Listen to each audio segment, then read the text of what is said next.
perkenalkan, saya dari kelompok 12. Nama saya Sofi Ardilia dengan NPM 2024 14500 Di sini saya akan membahas tentang demokrasi prosedural dan substantif. Pertama yang akan kita bahas adalah latar belakang masalah. Demokrasi adalah bentuk pemerintahan yang banyak diadopsi oleh berbagai negara di dunia.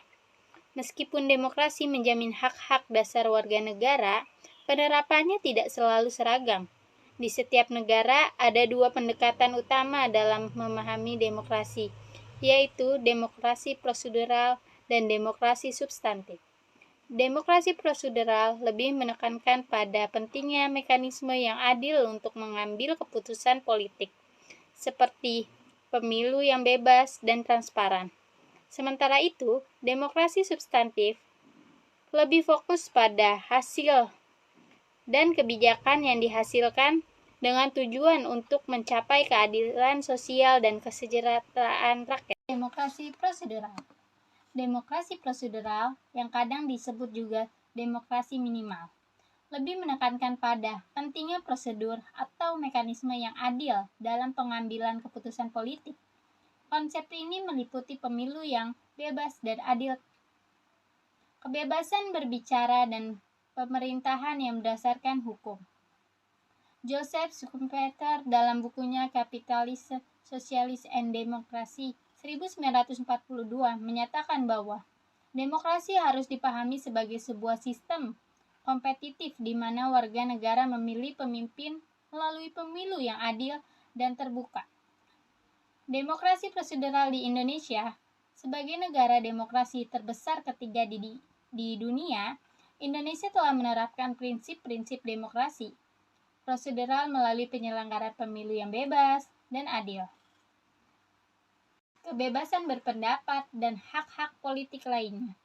Meskipun demikian, tantangan besar dalam penerapan demokrasi prosedural tetap ada, seperti masalah korupsi, politik uang, serta ketidakmerataan akses informasi politik yang menghambat kualitas demokrasi itu sendiri. Selanjutnya ada demokrasi substantif. Demokrasi substantif menilai bahwa demokrasi tidak hanya berhenti pada prosedur yang sah, tetapi juga harus menghasilkan keputusan yang adil dan berpihak pada kesejahteraan sosial.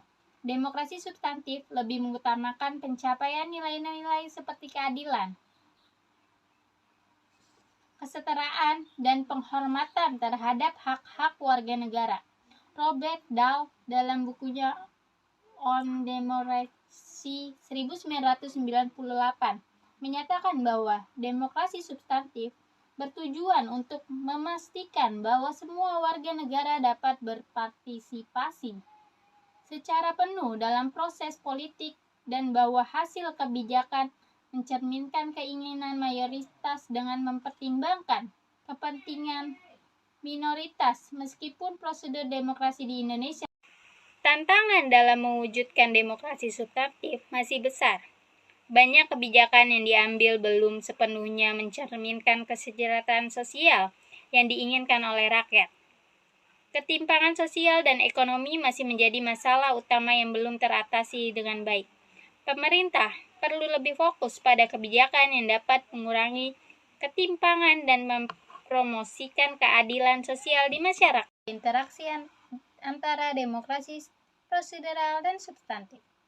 Dalam praktiknya, demokrasi prosedural dan substantif tidak dapat dipisahkan. Demokrasi prosedural memberikan landasan untuk pengambilan keputusan yang transparan dan sah.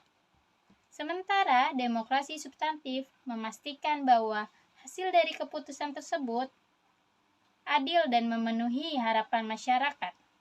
Di banyak negara, termasuk Indonesia, terkadang terdapat ketidakseimbangan antara keduanya, di mana prosedur demokrasi berjalan dengan baik, namun hasil kebijakan belum sepenuhnya mencerminkan kesejahteraan rakyat.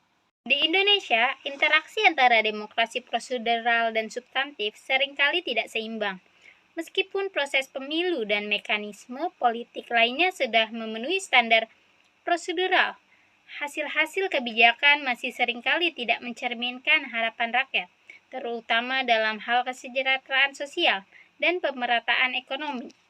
Rekomendasi dibagi menjadi 4. Yang pertama, rekomendasi pendidikan politik yang lebih baik, meningkatkan kesadaran politik masyarakat tentang hak-hak politik mereka serta cara memperoleh informasi yang akurat dan transparan. Yang kedua, ada reformasi pemilu, mengoptimalkan sistem pemilu untuk memastikan representasi yang lebih baik dan mengurangi praktik politik uang yang merusak kualitas demokrasi. Yang ketiga, ada kebijakan sosial yang berpihak pada rakyat. Pemerintah perlu merancang kebijakan yang fokus pada pengurangan ketimpangan sosial dan ekonomi, serta memberikan perlindungan kepada kelompok yang kurang beruntung. Selanjutnya, yang keempat, ada peningkatan partisipasi masyarakat, mendorong masyarakat untuk berpartisipasi lebih aktif dalam proses politik, tidak hanya dalam pemilu, tetapi juga dalam permusuhan dan evaluasi. Kesimpulan dan saran. Kesimpulan, demokrasi prosedural dan substantif adalah dua elemen penting yang saling berkaitan dalam sistem demokrasi. Demokrasi prosedural menjamin transparansi dan keadilan dalam pengambilan keputusan, sementara demokrasi substantif berfokus pada pencapaian hasil yang adil dan sejahtera bagi masyarakat di Indonesia.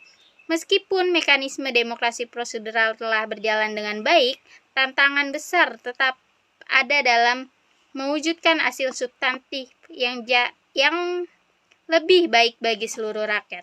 Sarannya adalah untuk meningkatkan kualitas demokrasi, Indonesia perlu memperkuat kedua aspek tersebut dengan memperbaiki sistem pemilu, memperkenalkan kebijakan yang lebih berpihak pada kesejahteraan masyarakat, dan mendorong partisipasi aktif dari semua lapisan masyarakat dalam setiap tahap pemerintahan. Adalah sesi tanya jawab. Silakan yang ingin bertanya, dipersilakan. Terima kasih.